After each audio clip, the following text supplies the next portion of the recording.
자연스럽게 시작합니다. 짧은 시간 40분 안에 사실은 굉장히 크고 큰 주제가 크죠. 큰 주제를 갖다 얘기하다 보니까 이게 보통 통찰과 집중 없으면은 이게 설파하기가 어려워요. 오늘은 이제 사주 해설을 하는 시간인데, 요 앞전에 신봉사 눈뜨기 할 때 여러분들이 이제 공부 조금 미진해서 한마디 더 덧붙이겠는데, 이제 제가 식과 각을 두 가지를 얘기했잖아요. 그러니까 모든 사람들은 각이 있는지도 모르고 식만 알고 사는 거예요. 모든 사람들은 대부분은. 근데 이제 깨어난 자는, 거듭 자기 존재에 대해서 비밀이 알아차린 자는 이제 각과 식을 동시에 쓰고 있는 거예요. 근데 각은 눈으로 안 보여. 그 식은 눈으로 매일 보이는 거예요. 각은 비추고 있는, 보는 거라고. 이걸 옛날 사람들은 숨을 은자, 나타날 현자를 써가지고 은현 동시에, 우리는 숨은 거하고 나타난 것이 동시에 있는데, 깨어나지 못한 어리석은 자는 나타난 것만 보고 허덕거리고 사는 거예요. 그런데 깨어난 자는 숨어있는 각을 알고 현을 굴리고 사는 겁니다. 이 식을 굴리고 사는 거예요. 식을 딱, 내가 내 손 안에 식을 딱 제압을 하는 거예요. 여러분들이 이 눈으로 보이는 것뿐만 아니라 여러분의 모든 생각이 나타난 거예요. 그러니까 괴롭다는 것도 이게 꿈이야, 사실은. 이게 식은 계속 나타났다 없어지는 거예요. 각은 언제나 이 자리에 있는 거죠. 언제나 지금 여기에 있는 거, 현존. 이것이 각이라고 하는 거예요. 근데 식은 그냥 재행무상, 무상하게 변하고 있는 이 식만이 나인 줄 알고 정신없이 살고 있다. 이 얘기죠. 여러분들은 이 공부를 통해서, 나는 이제 각에 내 중심이 딱 섰어. 각이 진짜 나야. 그리고 식은 내가 부리는 종업원이에요. 요걸 딱 알고 이제 쓰기 시작하는 사람이 이제 도인의 삶이에요. 진짜를 알았다는 거예요. 아시겠죠? 네. 이건 아주 엄중한, 자기가 이제 대부분 이 공부를 하면서 여기까지는 다 알아. 쉽게 알아. 근데 그거 하고 또 하나의 지식이 돼가지고 그거 하고 또 말아버려요. 요게 지금 함정이라고. 근데 이걸 알았으면 이걸 집요하게 이제 존재 방식을 바꾸는 훈련이 필요한, 이게 수행이에요. 진짜 수행은 이거라고. 이제 알고 나서 수행하는 거예요. 그래서 깨달은 후에 수행하는 거예요. 오후 깨달은 거죠. 오후 수행. 그러니까 이걸 알고 그거. 근데 왜 그러냐면, 왜 이 얘기를 덧붙이냐면, 깨달음에 대한 저도 그랬으니까 수십 년 상이 있어요. 깨닫고 나면 특별해질 것 같은 자기의 깨달음에 법상이 걸려 있다고. 근데 지금 제가 설명한 이 진리는, 각은 특별한 것이 아니잖아요. 누구나 있잖아요. 누구나 이미 내가 쓰고 있었어. 그러니까 별거 아닌 걸로 또 알고, 이 에고가 그거 하고 또 말아버린단 말이에요. 알기는 쉬운데 되기는 어렵다. 왜 여러분들이 뒤집어져야 되죠? 되졌다 그거예요? 요게 지금까지 식만 알고 사는 사람이 이거예요. 식만 알고 사는 사람이. 근데 내가 이제 각을 한 사람은 뒤집어진 거예요. 이거 우리 문자, 이게 그 비밀이 다 들어있어요. 그래서 이 말을 우리 조상들은 되졌다 그런 거예요. 되어졌다, 이제 각으로 되어졌다. 이거 뒤집어진 사람이라니까. 될라자. 광화문 이거 딱 여기다 빛광투 써가지고, 지금 광화문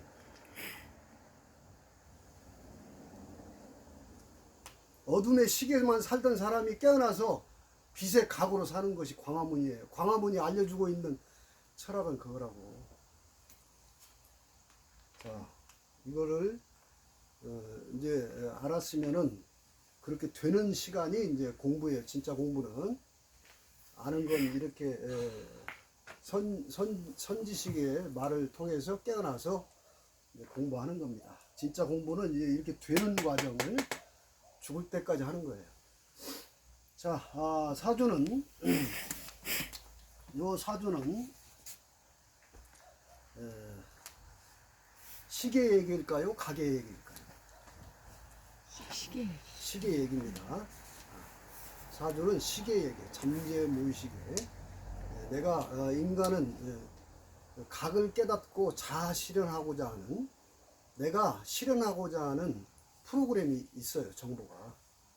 그게 내가 전생에 짜놓은 정보인데 엄마 자궁을 밀고 나오면서 망각한 거예요. 요런 자아 실현을 하고 싶다는 현상계에 그 자기 프로그램을 이렇게 짜놓은 겁니다. 오늘은 아주 젊은 잘생긴 친구네요. 인물이 잘생겼어요.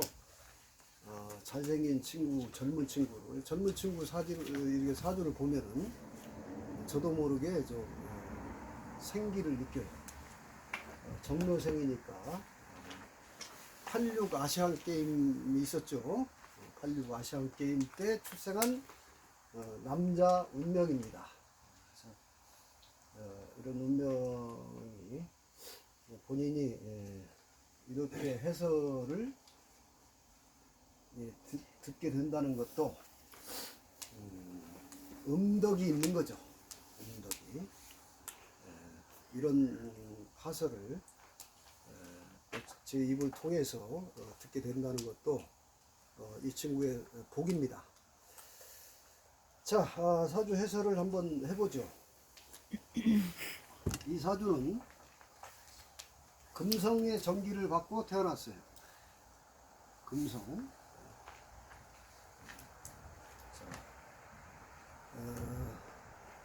요 일주 자체가 이걸 경술괴강이라고 하는데, 괴강별이라고 하는 거예요.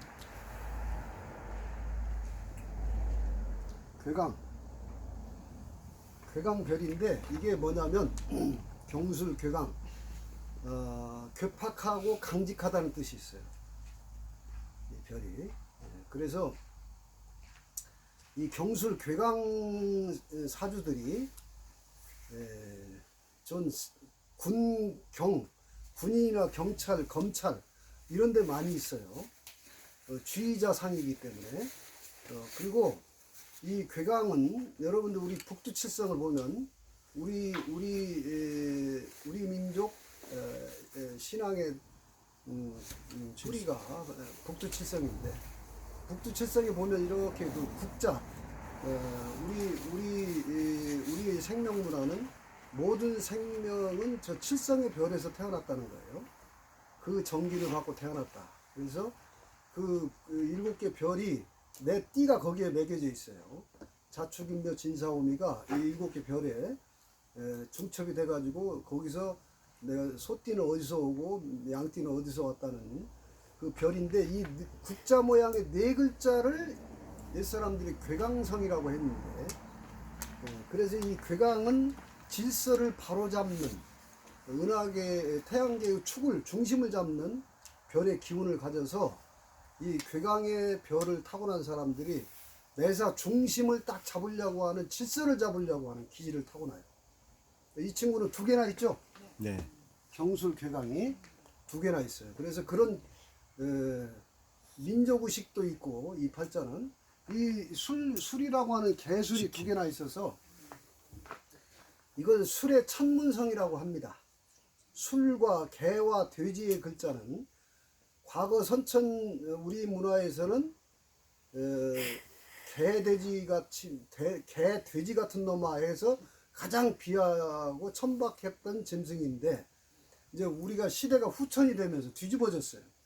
이 개와 돼지를 상등육이 돼버렸어요. 개는 지금 우리나라에서 사실은 먹지도 못하게 법으로 금지가 됐어. 그리고 개가 사람보다 더 지금 대접을 받고 있는 이 뒤집어진 세상을 우리 문화에서는 개벽이라고 하는 거예요. 개벽이라고 하는 겁니다. 근데 개와 돼지는 우리 한민족 문화에서 한민족 문화에서 굉장히 시원에 맞닿아 있어요.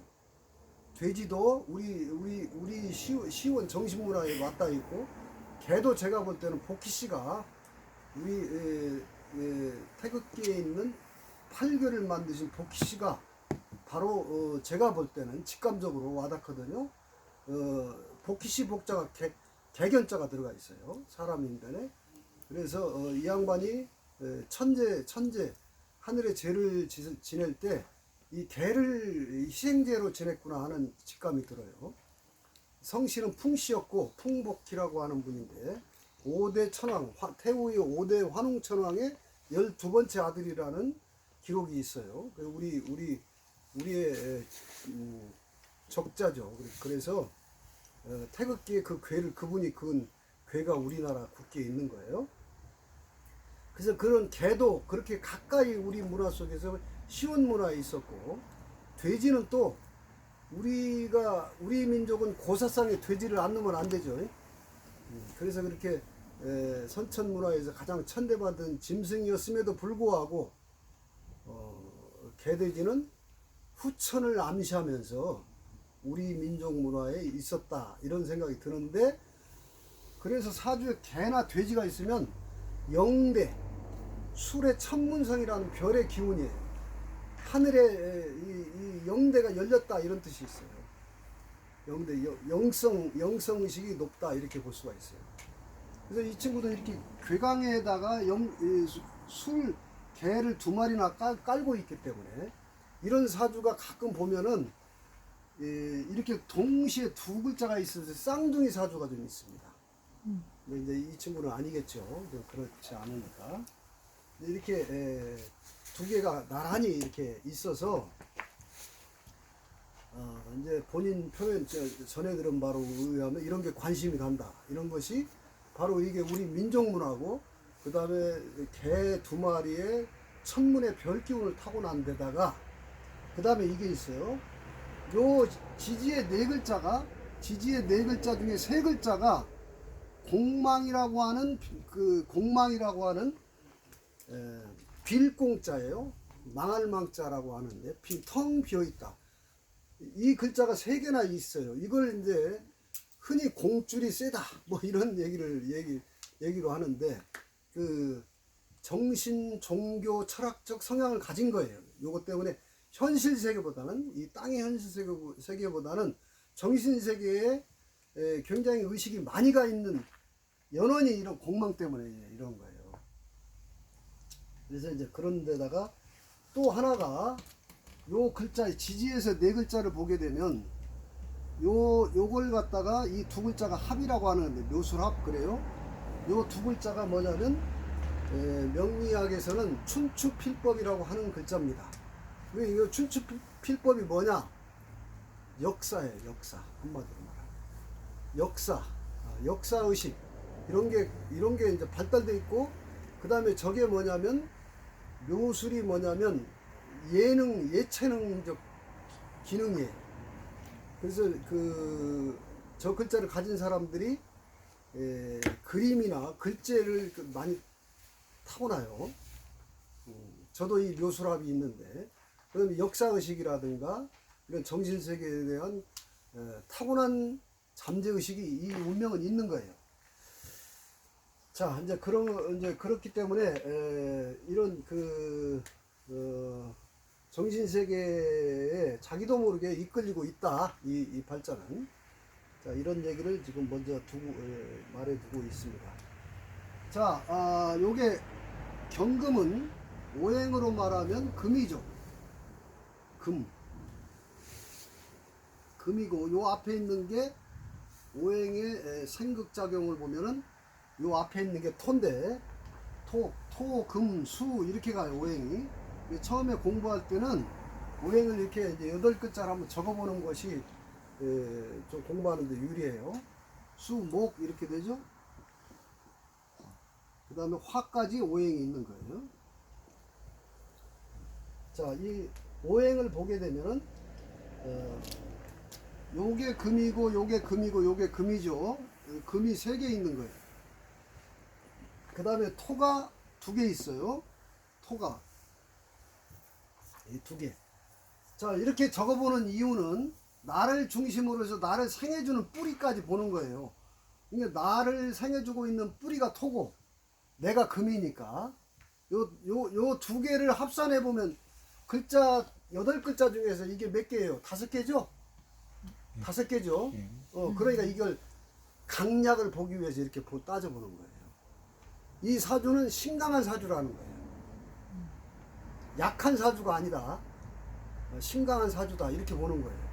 그래서 이 사주가 자기중심적인 강성, 강기를 가지고 있는지 아니면 남을 좀 따라가면서 남 중심으로 보조해야 되는 사주인지 이걸 보기 위해서 이게 강한지 약한지를 한번 따져보는 거라고요.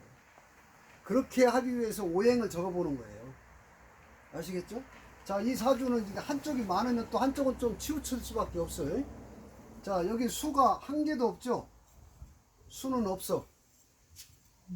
수는 오행이 하나도 없어. 그 다음에 목이 하나, 2개 있죠? 목이 2개. 화가 여기 하나 있죠? 하나, 이렇게 되어 있어요, 구성이. 그래서 합치면 5개, 8개죠? 8자 이렇게 되는 거예요. 자, 이게 한쪽이 이렇게 많으면 한쪽은 반드시 이게 좀 적게 돼 있어, 오행의 구조가. 근데 나를 중심으로 많아졌으니까 일단은 신강하다 이거예요. 내 중심으로 살게 된다 이런 거예요. 여러분 사주는 공부를 좀 해보면 쉬워요. 이거 공부를 하게 되면 이게 제대로 딱 통찰해서 보면. 자, 그러면 내가 지금 내가 내 성질대로 살겠다 이런 뜻이에요. 신강하다는 거는 내 성질대로 살겠다. 그러면 네가 뭘 하면서 너의 자아 실현을 하고자 하냐 이거예요. 그게 이제 그걸 이제 딱 보는 거예요. 이 사주가. 이 사주가 그러면 경금인데 여기 이렇게 표시해 놨던 요런 거 여기 표시됐죠? 내가 경금인데 요거하고 합을 한 거예요.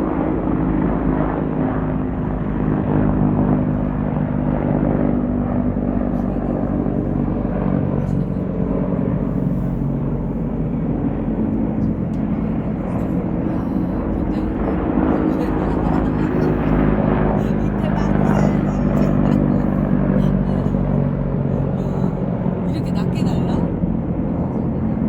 그리고 사가 여기를 도는 것 같은데.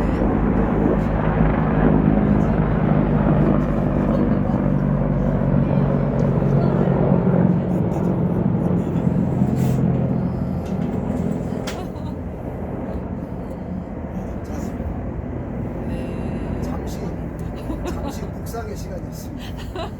잠시 침묵의 시간. 그러니까 이렇게 센데 얘는 자기를 주도적으로 자기를 실현시키려고 하는 의지가 있는데 그게 뭐냐면 첫 번째는 요거하고 내가 합을 한 것이 지가 가장 원하는 원이에요. 자기가 이게 나무죠. 나무는 이 사주한테 뭐냐 이거죠. 나무는 이 사주한테 재물이에요. 돈. 그러니까 내가 가장 원하고자 하는 자아 실현을 하고자 하는 게 돈이라고.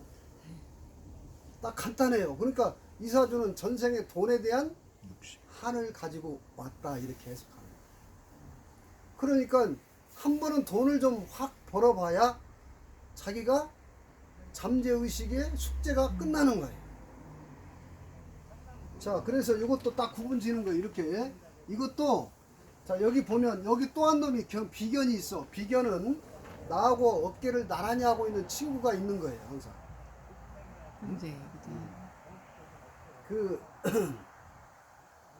가까운 친구가 이렇게 항상 있는데, 비견이 이렇게 있게 되면은 아주 순수해 보입니다. 그리고 타인을 나처럼 생각하는 좋은 속성을 갖게 돼요. 그런데 이 경금이 얘가 이건 내 재물이야. 이거 내 돈. 내 돈인데 얘가 쳐다보고 있는 거예요. 또. 내 돈을 다른 라이벌이 또 쳐다보고 있어서 돈에 대한 집착이 더 강해져요. 이것 때문에 내 돈을 누가 쳐다보고 있는 것 같아. 자, 돈은 남자 운명에서 돈은 아버지예요. 돈은 남자 운명에서 내 여자입니다. 여자. 이게 여자와 돈과 아버지에 대해서 나는 애착이 있는 거예요.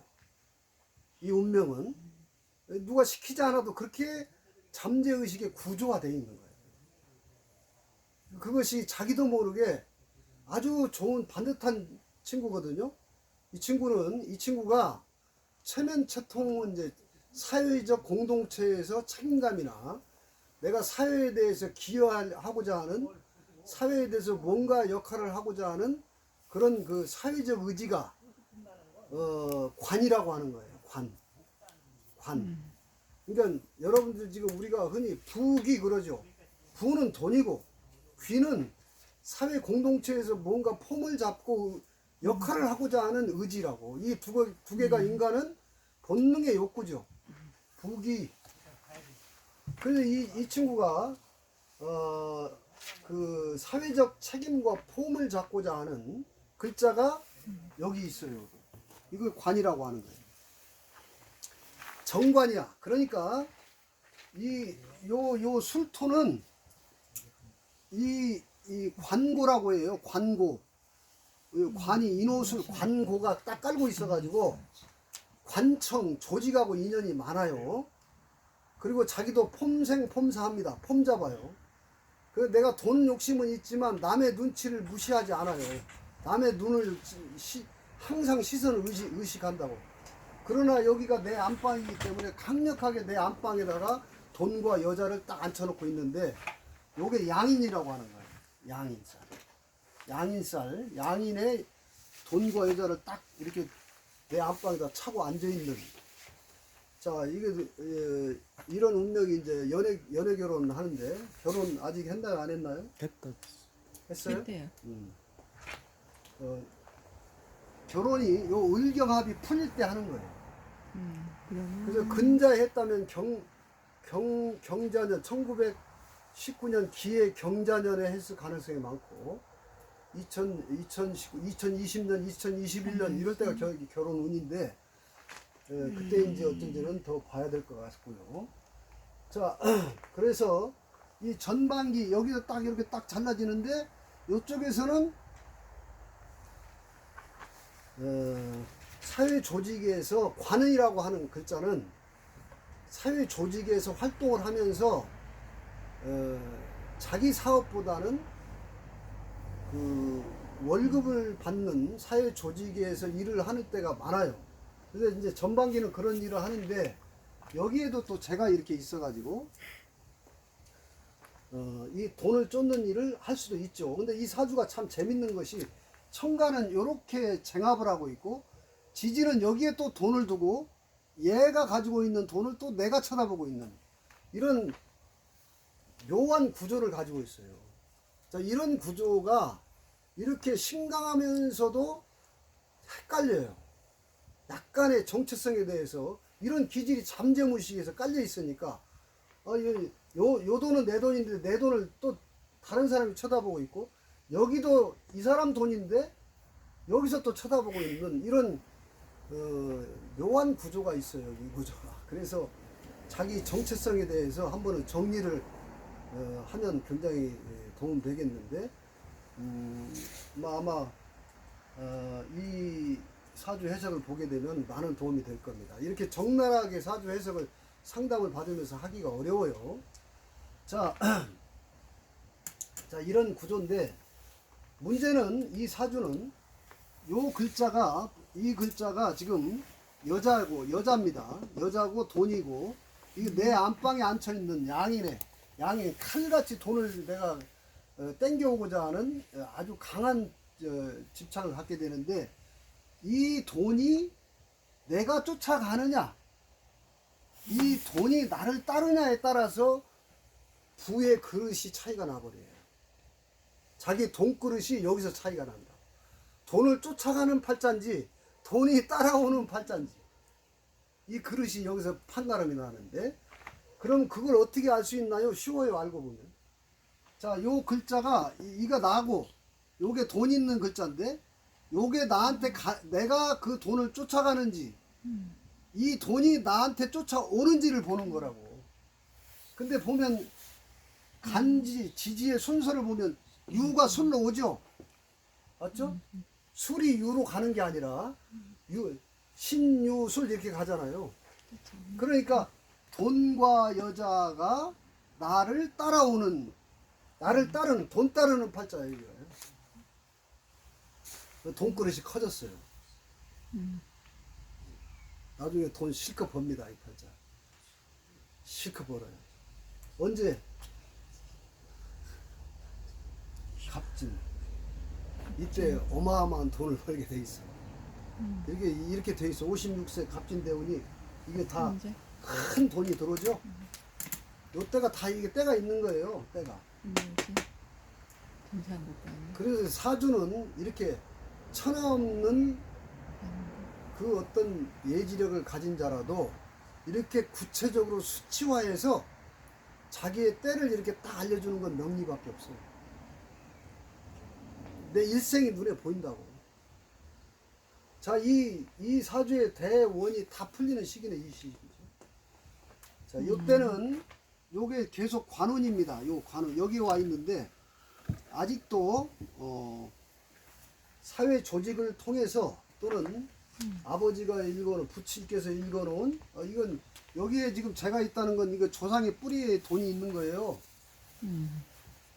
조상자리에 있으니까 이미 조상 때부터 이거 뿌리 있는 집안이죠. 제가 이 글자는 이런 게 좋은 글자예요. 이게 목화가 다 좋은 글자예요. 자, 이게 수가 없다고 하는 것은 아주 이렇게 반듯하고 이제 이 사주 여기서 이제 자기가 좀 더 개발하고 훈련해야 될 루틴을 지금부터 얘기하는 거예요. 요게 지금 없다 이거 수가 결함이라고 하는 것은 뭐냐면 이 사주에게 수는 뭐냐면 남한테 적선하고 베푸는 겁니다. 그 다음에 부지런한 거예요. 자, 이 사주는 좀 욕심만큼 덜 부지런해. 수가 없어서 폼 잡는 거 다 잡고 싶지만 수가 없어서 아니 괴강이라고 하는 건 아주 남자다움이에요. 아주 남자다움이에요. 굉장히 똑똑하고 강하고 그렇기는 한데 수가 없다는 건 부지런함, 적극적으로 열정적으로 막 설치고 다니는 그런 것 또는 아주 뛰어난 임기응변과 총명함, 그 다음에 결정적으로 돈의 한이 이렇게 있으면은 남에게 적선하고 베푸는 것, 이것이 지금 결여돼 있어요. 이 훈련을 해라. 이거 큰 돈 벌려면. 그렇죠. 이건 조상의 재원의 뿌리를 이것이 여기로 튀어나온 거예요. 여기로. 그래서 이 재원의 뿌리의 음덕에 조상의 음덕에 의해서 부모 조상의 음덕에 의해서 내가 재는 충분히 갖게 되는데 내가 심어놓을 나의 인과가 이제 이 사람의 숙제인 거예요. 그 내가 지금 씨를 뿌린다는 건 뭐냐면 내가 막 인색하지 않고 베푸는 거예요. 돈에 대한 철학, 돈 실컷 갖게 됩니다, 나중에. 그러면 왜 돈을 갖게 되는가에 대한 내가 왜 돈을 벌려고 하지? 아에 대한 자기 철학이 서야 되는 거예요. 뭐 때문에 넌 돈을 벌고 싶냐? 이걸 이제 이 사주의 이제 화두예요. 그래서 내가 돈에 대해서 이거 분명히 내가 안 그런 것 같아도 점잖은 척 하면서도 제 욕심이 딱 있는 팔자입니다. 이 팔자는. 그러면 내가 왜 잠재의식에서 돈에 대한 착이 올라오는 거지? 이런 것에 대해서 자기 철학을 가져라 이거예요. 그 철학은 베풀고 나누고 많아지게 되는, 내가 제주도의 김만덕 선생이나 최부자집처럼 항상 끊임없이 돈을 내가 벌기 위해서 지금도 끊임없이 베푸는 이 훈련을 루틴으로 삼아라 하고 얘기하고 싶어요. 돈 나중에 엄청나게 벌거든요. 이때부터 재기가 이제 발랄해지기 시작하는 거예요. 이때부터. 을목이 딱 들어오잖아요. 이때부터. 자, 이 사주는 지금 자기 선친 밑에서 있다가 을사대운에 새로운 자기 사업의 길로 갈 뗍니다. 이게 장생지에 딱 들어와가지고 장생지에 들어와서 을목이 쟤를 딱 가지고서 이때 이제 자기 사업의 길로 가는데 거두절미하고 무조건 베풀어라. 폼나게 베풀어라. 체면 채통을 생각하는 사람이에요.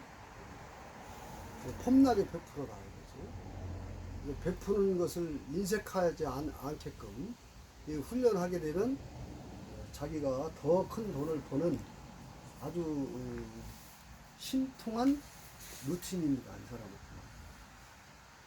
자, 이 사주는 그 다음에 이제 이 돈을 왜 버는가에 대해서 자기 철학을 가져라고 하는 것도 돈을 멋지게 쓰기 위해서 돈을 벌어야죠. 멋지게 쓰는 방법이 무엇인가에 대해서 철학을 해라 이거예요. 이 사주는 지금 자꾸 정신세계 지금 특히 이 경술 괴강의 별을 강하게 타고났기 때문에 한국 철학에 대해서 좀 이제는 종교 시대를 뛰어넘어서 융합의 시대, 정신세계가 융합되는 그런 놀라운 시대에 우리가 지금 이 친구가 살아갈 시대는 그런 시대라는 거죠. 그래서 여러분 지금 이 조선 땅이라고 하는 이 땅에는 희한한 거죠. 이 지금 삼천리 강산 반도 땅이 절반으로 딱 쪼개졌는데 이 남조선에는 세계 종교가 다 와 있어요. 이 남조선에는 세계 없는 종교가 없습니다. 다 와 있어요. 그런데도 종교 분쟁이 없는 희한한 나라예요. 세계 종교학자들이 희한하게 생각하고 있어요. 저 여의도 광장에서 천주교 집회가 쫙 끝났다가 불교 법회가 쫙 끝났다가 기독교 집회가 다 끝나도 싸움이 없는 이상한 나라. 그만큼 우리의 타고난 우리 민족의 정신세계가 그만큼 넓고 커요. 그런 것이 다 융합이 되는 새로운 정신 문명 세계가 지금 이 친구가 살아가는 세상에 펼쳐집니다. 그래서 크게 세 가지로 우리는 지금까지 지금 MZ세대들, 2세대 포함되죠. MZ세대들이 바로 물질 문명과 새로 도래하는 정신 문명의 경계선에서 헤매고 있어요. 이 친구들이 물질 문명의 끝자락과 새로운 정신 문명의 시종처에서 그 경계선에서 이 친구들이 지금 혼란을 겪고 있는데 앞으로 열릴 세상은 물질 문명의 열매가 정신 문명이에요. 물질 문명의 열매가.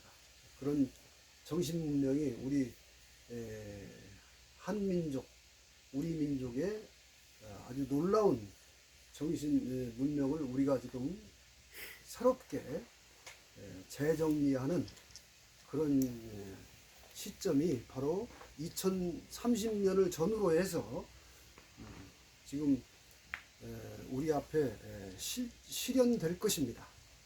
그 주인공으로 살아가는데 돈 부자가 아니라 정신 부자, 돈이 정신으로 꼽히는 그런 문화의 주인공으로 살아가기 위해서 공부도 좀 하고 그리고 리더를 하려면은 경영을 하려면은 장사도 아니고 이 경영가예요.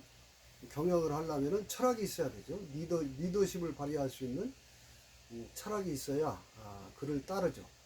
돈이라고 하는 것은 여러분 지금 물이 가는데 바람이 따라오는 거예요.